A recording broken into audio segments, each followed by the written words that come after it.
우리 함께 하나님께서 우리에게 주신 말씀 찾아서 읽도록 하겠습니다. 우리 전도서 구약성경 전도서 9장 7절에서 12절까지 말씀입니다.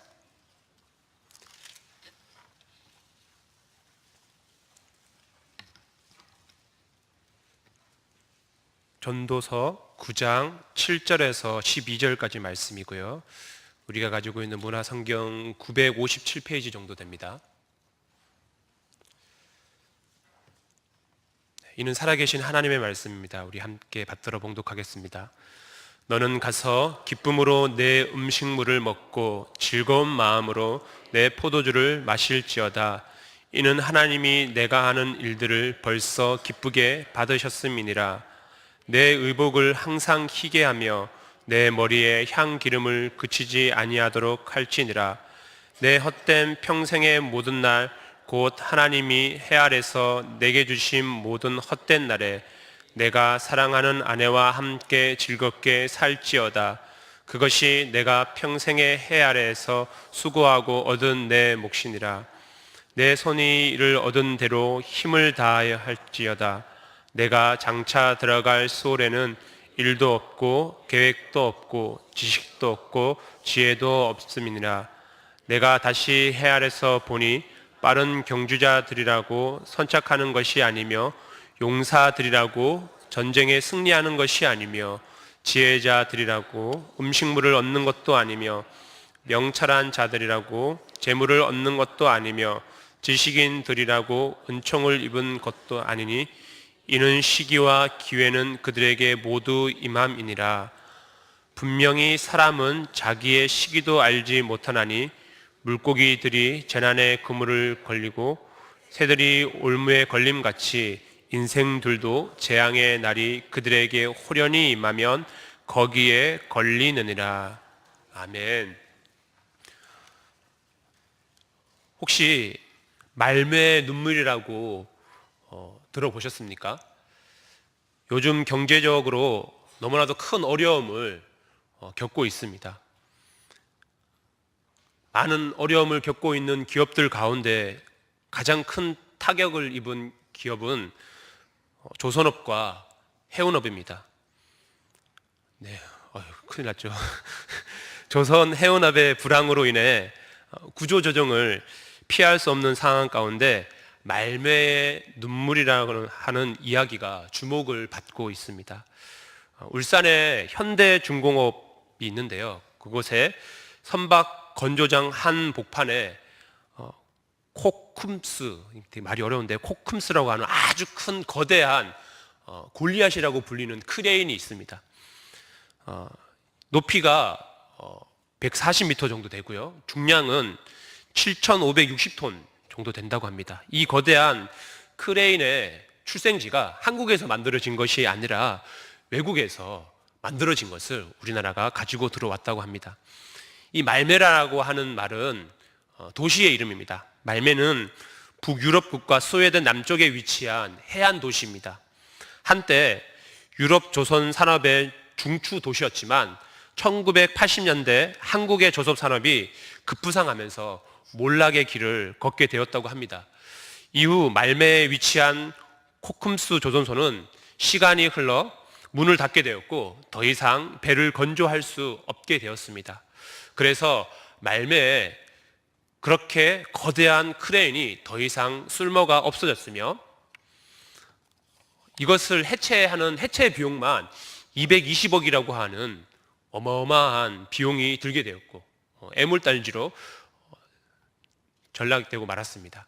그런데 이 쓸모없는 크레인을 2002년에 우리나라 현대중공업이 해체 비용과 이전 비용을 부담하는 조건으로 이 크레인을 단돈 $1에 인수하게 되었습니다.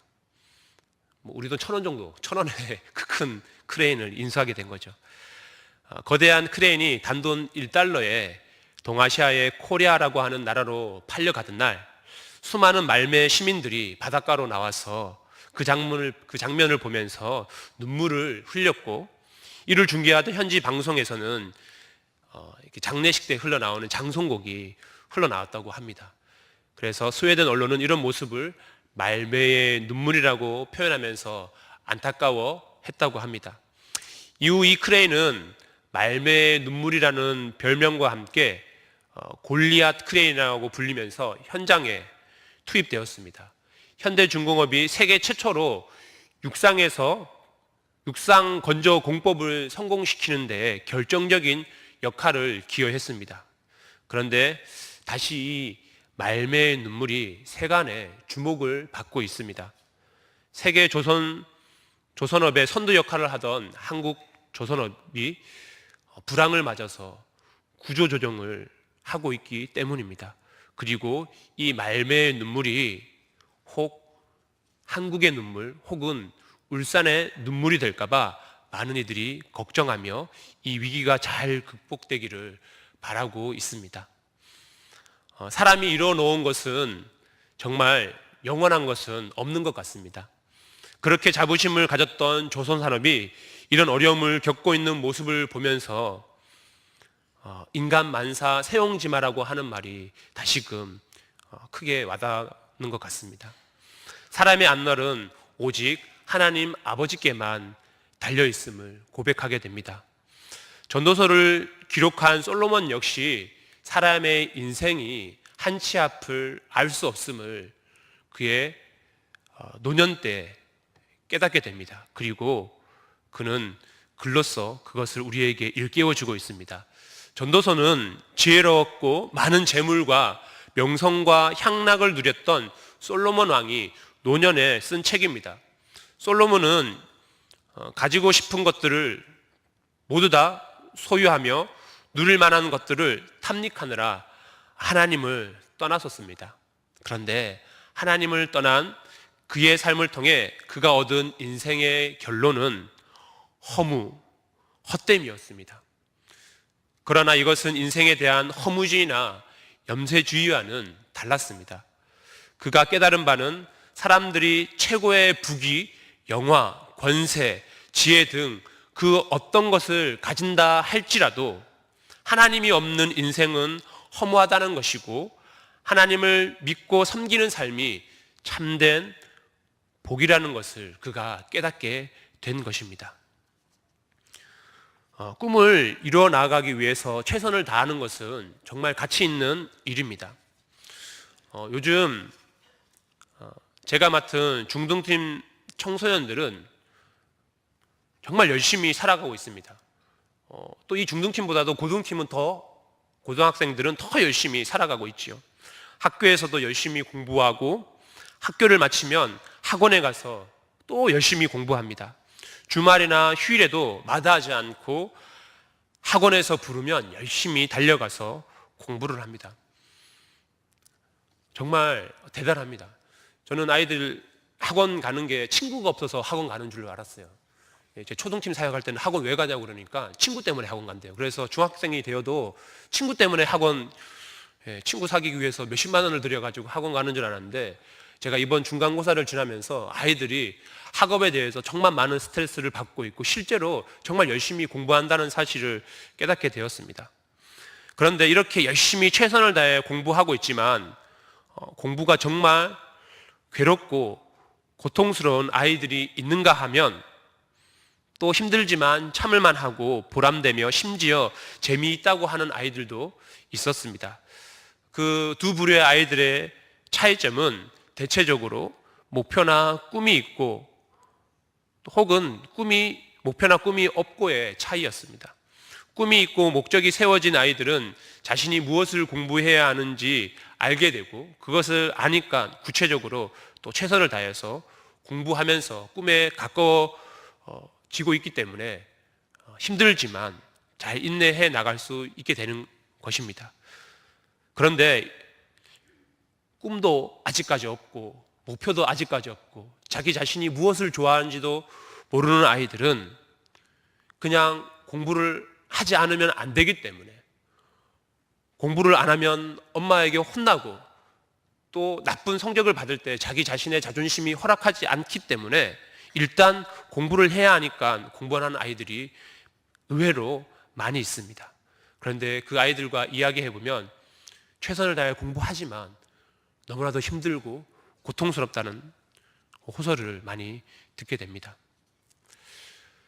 그런데 요즘에 또 한 단계 제가 또 심오하게 발견한 것이 있는데, 꿈이 있는 아이들도 목표가 있고 꿈이 있고 최선을 다하고 꿈을 향해서 다가가고 있지만 그들 마음 가운데 평안이 없고 여전히 불안함에 휩싸여 있는 것을 발견하게 됩니다. 그것은 꿈을 이루지 못할까 봐 걱정하고 있는 것입니다. 자신이 정한 목표를 이루지 못하면 실패한 인생이라 생각하는 극단적인 모습이 있습니다. 그리고 더 문제는 아이들이 좋은 꿈을 꾸는 아이들도 있지만 헛된 꿈을 꾸고 있는 아이들도 많다라고 하는 것입니다.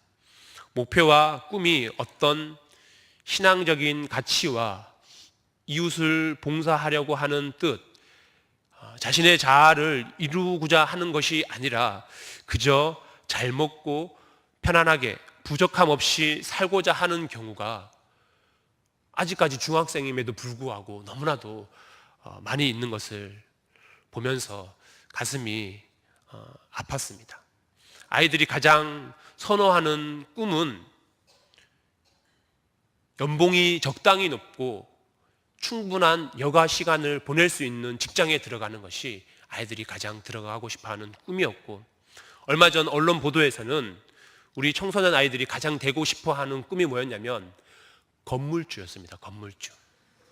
세를 받으면서 편안한 인생을 살고 싶어하는 욕구들이 아이들 안에 있는 것을 바라보면서 너무나도 가슴이 아팠습니다. 저희 때까지만 해도요, 나라와 민족을 위해서 쓰임받는 사람이 진짜예요. 이런 반응이 나올 줄 몰랐는데 네, 정말 나라 민족을 위해서 쓰임받고 싶어하는 아이들이 많이 있었어요. 좋은 대학에 가고 싶어하는 이유도 배워서 남주자고 하는 그런 철학적인 사상이 우리 안에 이렇게 많이 배어 있었어요. 왜냐하면 선생님들이 그것을 많이 강조해 주셨기 때문이에요. 선생님들께서 우리에게 인생에 대해서 그냥 단순히 공부만 가르쳐 줄 뿐만 아니라 우리의 인생에 대해서 무엇이 가치 있고 너희들이 앞으로 살아갈 세상에서 너희가 어떻게 사용되어지고 쓰임받아야 되는지에 대해서 우리에게 자주 이야기를 들려주었어요.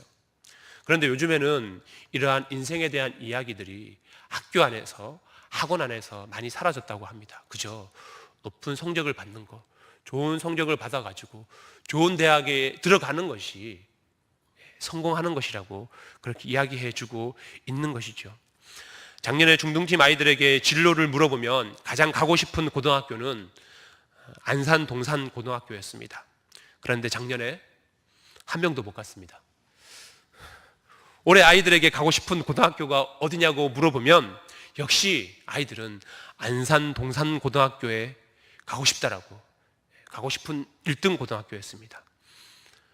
그럼 그 학교에 왜 가고 싶냐라고 물어보니 사람들이 인정해주고 알아주고 들어가기가 힘들고 좋은 학교로 평가되고 기독교 학교이기 때문에 그 학교에 가고 싶다라고 하는 것이었습니다. 그런데 올해 역시 죄송합니다. 아무도 못 들어가든지 소수의 아이들만 입학하게 될 것입니다. 장담합니다. 그런데 그 학교는 적게 들어가는 것이 당연한 학교예요. 왜냐하면 너무나도 많은 아이들이 그 학교에 들어가고 싶어 하기 때문에 다 받아줄 수 없거든요. 그러니까 정해진 아이들만 들어가게 되는 것이고, 그러다 보니 소수의 아이들만 들어가게 되는 것이지요. 그런데 그곳에 떨어지면 어떤 아이들은 세상을 다 잃은 양 슬퍼하고 자신은 실패했다고 생각하는 아이들이 있었습니다. 물론 하나님께서는 그런 모든 가정 가운데에 역사하시고 우리 아이들을 선한 길로 인도해 주시는 분이십니다. 하지만 아이들 내면에는 어른들과 마찬가지로 다른 사람들보다 특별해지고 싶은 욕구들로 가득 차 있음을 발견하게 됩니다. 고등학생들은 어떻습니까? 비슷합니다. 공부를 제법 하는 아이들은 서울대와 같은 인류대학에 가고 싶어 하고요. 인서울만이 보장된 미래라고 생각하는 이들이 너무나도 많이 있습니다. 인서울을 하지 못하면 험난한 인생이 자신의 삶을 기다리고 있다라고 생각합니다. 잘못된 것이죠. 함부로 자신의 앞길에 대해서 대학 입학을 기준을 가지고 평가한다라고 하는 것은 하나님께서 내어놓으신 그 미래와 앞길에 대해서 함부로 평가하는 잘못된 것입니다. 저는 요즘 욕하지 않으셨으면 좋겠는데요. 저는 요즘 헛된 욕망에 사로잡힐 때가 아주 가끔 있습니다. 로또에 당첨되는 상상을 해보곤 합니다. 제가 되게 물질적으로 막 어렵고 그렇지도 않은데 이상하게 가끔씩 가다가 그런 생각을 할 때가 있습니다. 이거 당첨금을 받으러 갈 때는 택시를 타고 가야지.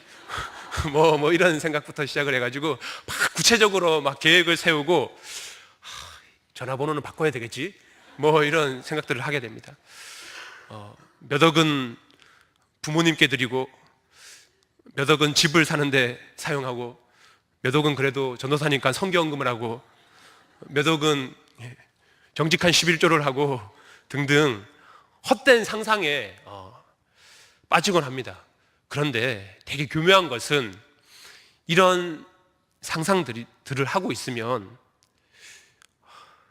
기분이 은근 좋아집니다. 솔직한 이야기입니다. 왜 그럴까요? 제 안에도 떼돈을 벌고 싶은 욕구들이 교묘하게 자리 잡고 있는 것이지요. 다행인 것은 하나님께서 여기까지만 허락하신 것 같아요. 아직까지 제가 로또 복권을 한 번도 사보지 않았어요. 진짜예요. 그래서 너무나도 다행이라고 생각합니다. 아마 저는 한번 사기 시작하면 거침없이 살 것 같아가지고 하나님께서 절제시키는 것 같습니다. 실제로 주변에서 제가 직접 알고 있는 분은 아니지만 건너서 몇몇 분들이 로또에 당첨된 분들의 이야기를 듣습니다. 인생이 정말 확 박히는 듯한 그런 사건이 일어났다고 즐거워하고 기뻐하였다라고 합니다. 그런데 시간이 지나면서 그들의 인생 역전은 행복하고 성공하는 인생 역전이 아니라 대박일 줄 알았던 그들의 꿈이 쪽박으로 바뀌는 좋지 못한 경우들이 대부분이었습니다. 그들의 돈을 빼앗으려고 하는 많은 사기꾼들이 그 주변에 모이게 되고 평상시에 연락도 한번 하지 않았던 사돈의 팔촌까지 연락한다는 이야기를 들으면서 돈이 참 무섭구나라고 하는 생각을 해보게 되었습니다. 그런데도 불구하고 아직까지 너무나 많은 이들이 이 로또 1등의 대박을 꿈을 꾸면서 이곳에 많은 애들을 쏟고 있는 자들이 있다라고 하는 것입니다. 요즘에 광고하기로는 이 로또 복권을 사게 되면 사회에 기부한다라는 그런 좋은 프로그램도 있다라고 하더라고요. 그런데 제가 생각했을 때 로또를 많이 하는 사람들 과연 사회 사업을 위해서 그렇게 할까요? 제가 봤을 때는 자기 사욕을 채우고자 하는 헛된 욕망 때문에 하고 있다라고 제가 감히 말하고 싶습니다. 요즘은 공무원이 되는 것이 벼슬을 하는 것과 맞먹습니다.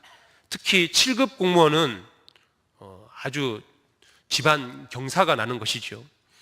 제 여동생이 예전에 시청에서 일을 했었는데 정말 어린 친구가 대학을 갓 졸업한 친구가 7급 공무원에 당당히 합격하여서 시청에 입성하여서 일을 시작했다고 합니다. 모두들 부러워하고 탄탄대로가 그의 앞에 펼쳐질 줄로 생각했습니다. 부모님은 너무나도 자랑스러워했고 마을 어귀에는 플랜카드가 붙여지게 되었습니다. 그런데 막상 공무원이 되어서 일의 현장으로 갔더니 자신이 생각했던, 자신이 꿈꾸었던 삶이 아니었다라고 합니다. 그래서 이건 내가 하고 싶은 일이 아니야. 나는 나의 적성에 맞지 않아. 내가 하고 싶어하고 더 의미 있는 일을 하고 싶다라고 하면서 일을 그만두려고 했더니 부모님을 포함하여서 많은 사람들이 말리면서 남들이 다 하고 싶어하는 것을 너는 왜 그렇게 유달리 그런 것을 포기하면서 다른 길을 가려고 하냐고 하면서 말리고 꾸짖으면서 강제적으로 막았다라고 합니다. 그런데 이 어린 친구는 이러한 만류와 강압을 이기지 못하고 자기가 하고 싶은 일을 하지 못하는 절망 앞에 왜 그랬는지는 잘 모르겠지만 스스로 목숨을 끊어버리는 일도 발생이 되었고, 이 일이 한간에 저희 고향 동네에 이슈가 되었습니다. 사람들은 헛된 꿈을 꾸면서 그것을 이루기 위해서 살아가는 경우가 많이 있습니다. 자신의 욕심을 채우는 꿈을 꾸거나 남들보다 높아지려는 꿈을 꿉니다. 그리고 이것이 원동력이 되어서 자신에게 주어진 에너지를 모두 다 쏟아냅니다. 하지만 이것을 이루는 사람은 그리 많지 않으며 이룬다 한들 자신이 기대하고 생각했던 것보다 행복하지 못한 경우가 더 많습니다. 오늘 본문 10절과 11절은 이것을 우리에게 잘 일깨워주고 있습니다. 우리 11절 말씀만 다시 한번 읽어보도록 하겠습니다. 우리 전도서 9장 11절 말씀입니다. 우리 함께 받들어 읽겠습니다.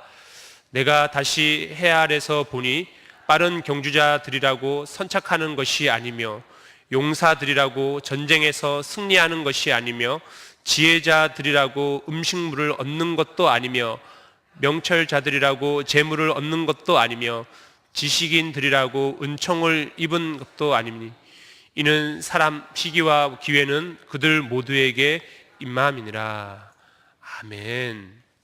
우리가 생각하는 대로, 예상되는 대로 되는 경우도 있지만, 그런데 오늘 본문 말씀은 우리에게 일러주기를 그렇게 세상은 단순하게 이루어지지 않는다라고 우리에게 이야기해 주고 있는 것입니다.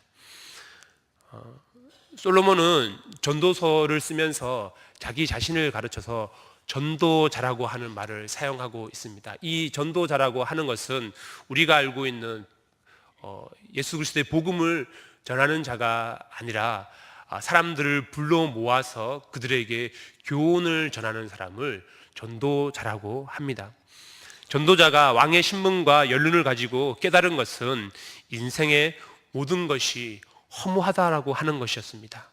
그가 높은 명예와 지위, 재산과 업적을 가지고 살아갈 때 그것들이 가장 중요하다라고 여겨졌을 것입니다. 그러나 그가 이 모든 것이 무의미하다라고 깨달은 순간, 그 순간은 바로 죽음이 가까이 왔을 때였습니다. 우리가 읽지는 않았지만 우리가 읽었던 전문맥에 보면 우리 2절에서 6절까지에 보면 죽음 앞에 설 때 이와 같은 모든 것들이 헛되다라고 그렇게 이야기하고 있습니다.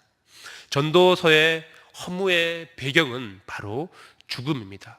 죽음 앞에 섰을 때 그가 화려하게 쌓은 모든 것들이 죽음의 벽을 통과하지 못하고 허무하게 무너지는 것을 경험하게 되었습니다. 죽음이 인간이 가진 모든 것을 무너뜨리는 것은 잊혀지기 때문입니다. 죽음은 우리가 소중하게 여기는 것들을 다 잊어버리게 합니다. 호랑이는 가죽을 남기고 사람은 이름을 남긴다고 하지만 남겨진 이름과 그 사람은 세월이 지나면 아무런 관계가 없게 됩니다. 사람들은 그저 위대한 이름만 기억할 뿐 그가 누구였으며 어떤 사람이었으며 무엇을 소중히 여기면서 살았는지 그 사람 자체에 관하여는 아무것도 기억하지도 기억할 수도 없게 됩니다. 그러므로 이름을 남기지 않는다라고 하는 마음이 오히려 더 인생을 자유롭고 위대하게 만들 수도 있습니다. 엄격한 수도 생활과 평생의 침묵 생활로 유명한 트라피스트 수도사들의 인사말은 메멘토 모리라고 합니다. 이 메멘토 모리라고 하는 말은 우리 이렇게 만나면 샬롬 같이 이렇게 인사하잖아요. 그래서 그 사람들 아마 만나면 메멘토 모리 뭐 이렇게 인사했던 것 같아요. 그런데 이 메멘토 모리라고 하는 말의 뜻은 죽음을 기억하라라고 하는 뜻입니다. 죽음을 인식하고 죽음 앞에 서서 죽음을 통해 자신의 삶과 세상을 보는 것이 이 세상을 바르게 살 수 있는 유일한 방법이라고 생각했기 때문입니다. 우리는 이렇게 죽음 앞에 설 때 헛된 꿈이었다는 것을 발견하며 세상에는 훨씬 더 가치 있고 소중한 것들이 많이 있음을 발견하게 됩니다. 그리고 그 소중한 것은 무언가 특별하고 위대한 것을 이루는 것이 아니라 우리가 살아가는 일상의 작은 것들입니다. 가정, 작은 음식들, 추억, 건강, 심지어 숨 쉬는 것까지 죽음 앞에 설 때 나를 행복하게 해주는 소중한 것이었음을 우리는 알게 되는 것이지요. 예수님께서 제자들에게 재물에 대해서 교훈을 하실 때 한 부자에 대해서 비유하여 가르쳐 줍니다. 그 부자는 큰 논과 밭을 가지고 있었고 큰 풍년이 일어서 자기가 가지고 있는 창고에 다 쌓을 수 없을 정도로 많은 곡식을 얻게 되었습니다. 그래서 계획하기를 이 많은 곡식을 더 오랫동안 보관하고 내가 그동안 고생했으니 편안하게 살아야 되겠다 생각하고 곡간을 헐고 더 큰 곡식과 물건을 쌓을 수 있는 창고를 만들었습니다. 그리고 그 스스로에게 말하기를 내 영혼아 여러 해 쓸 물건을 많이 쌓아두었으니 평안히 쉬고 먹고 마시고 즐거워하자라고 그렇게 이야기합니다. 그런데 그날 밤 하나님께서 그 어리석은 자에게 나타나서 이렇게 말씀합니다. 어리석은 자여 오늘 밤에 내 영혼을 도로 찾으리니 그러면 내가 준비한 것이 누구의 것이 되겠느냐? 자기를 위하여 재물을 쌓아두고 하나님께 대하여 부여하지 못한 자가 이와 같다라고 주님께서 말씀하셨습니다. 우리는 지금 무언가 큰 일을 이루고 있다라고 생각할 수도 있고 그것을 향하여 달려갈 수도 있습니다. 그런데 그것을 바라보다가 더 중요한 것을 놓치게 될 수도 있다라고 하는 것입니다. 전도자가 말하려고 하는 것은 단순한 허무가 아니라 죽음을 통해 삶을 볼 때 비로소 삶이 얼마나 아름다운가라고 하는 것을 깨닫는 것입니다. 그는 죽음을 깊이 인식함으로 삶 자체의 귀함을 말하고 있습니다. 그가 말하는 허무의 반대말은 즐기는 것이었습니다. 기뻐하는 것이었습니다. 전도자가 내린 결론은 완전한 행복이란 먹고 마시며 즐겁게 아내와 살아가는 단순한 인생이다라고 이렇게 이야기하고 있습니다. 이것을 잘못 해석하면 그저 흥청망청 먹고 살면서 쾌락을 즐기는 것이 인생이 줄 수 있는 행복이라고 우리가 잘못 이해할 수도 있습니다. 그런데 전도서에서 우리에게 들려주고 있는 이 이야기는 그런 뜻이 아닙니다. 일상이 중요하다라고 하는 것입니다. 하나님께서 우리에게 허락해 주시는 작은 일상들 그 순간순간 하나가 우리에게 허락해 주신 복이고 그것들을 우리가 감사하면서 즐기고 기뻐하는 것이 하나님께서 우리에게 주신 복이라고 하는 것입니다. 우리는 어떤 위대한 업적을 이뤄나가기 위해서 그 일을 행하다 보면 작은 것들, 특히 가족들을 희생시킬 때도 너무나도 많이 있는데 하지만 그만한 가치가 죽음 앞에 설 때에 있는지 우리에게 질문하고 있는 것이지요. 너무나 평범하여서 그런 삶을 살면 어떤 이름도 역사도 남길 수 없는 무의미한 것처럼 보이지만 전도자가 궁극적으로 말하려고 하는 것은 지금 여기서 자신의 일상의 생명을 즐기면서 하나님께서 인간에 주신 가장 큰 은총과 축복을 누려나가라고 하는 것입니다.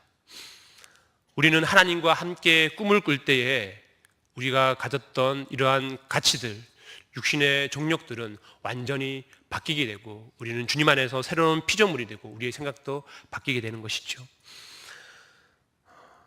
나의 정욕을 취하였던 나의 모습들과 행동들, 그리고 애쓰고 애써서 취했지만 허무하고 헛된 것들이 하나님과 함께 꿈을 꿀 때 가치 있는 것들로 바뀌게 됩니다. 참된 소중한 것과 행복한 것을 발견하게 되는 것입니다. 하나님이 꾸는 꿈은 무엇입니까? 하나님께서 우리와 함께 꾸고 싶어 하시는 꿈은 무엇입니까? 저는 멀리서 또 너무 심오한 곳에서 찾지 않았으면 좋겠습니다. 하나님께서 우리와 함께 꾸고 싶으신 꿈은 우리에게 주어진 비전이 아닐까 싶습니다. 우리 교회 비전이 무엇입니까? 우리 교회 비전은 우리나라 모든 나라 하나님 나라입니다.